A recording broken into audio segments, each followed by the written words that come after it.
ទ្រង់ប្រសូតការព្រះសាធនអមចាងថ្លៃស្ដាញ់ចងចាំតីនៃព្រះមហាមាយាទេវីពុទ្ធមេតានៅឆ្នាំរកាពេញបរមីនាខែអាសានថ្ងៃប្រហោជារៀងអរងនៃព្រះស្រី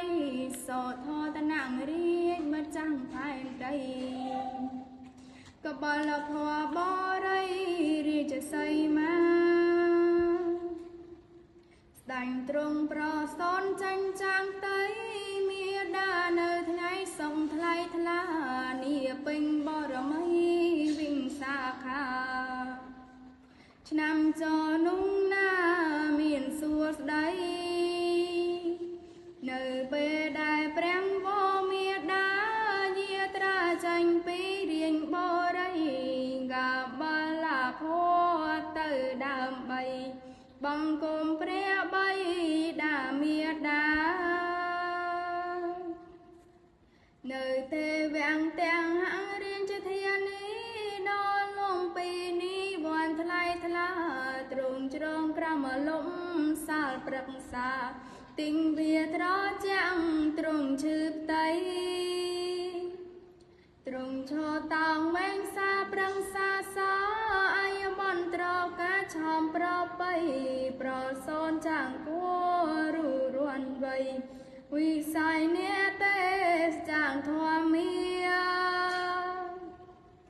ប្រសូភ្លៀមឆងដើរឈរឈាន7ជុំហ៊ានព្រះបានទាទ្រង់បានបន្លឺព្រះវាចា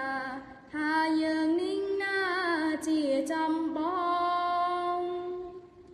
លើលងទាំងបីអណោណាផ្ទឹមថ្មអាត្មាយើងជាម្ដ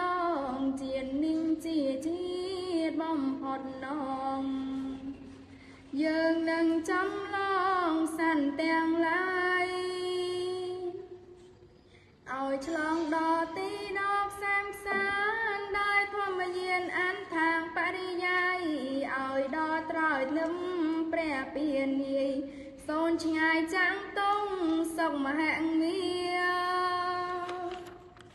ទីត្រង់ត្រាំងដឹងនោះព្រះបានអង្គកាំងសោនីស្ដាញ់អន្ឌាទ្រង់សាងកុលថ្មល្អសោភាជាអនុសាវរីយ៍មួយ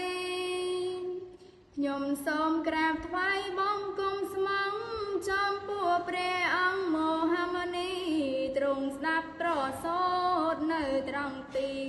សួនលំពីនេះដោយសង្ឃាសូមឲ្យសេរីជ័យមង្គលចូលដល់ខ្ញុំនិងអ្នករាល់គ្នាសូមឲ្យបានស្ដាំសัพពរនីពុនទាំងប្រវ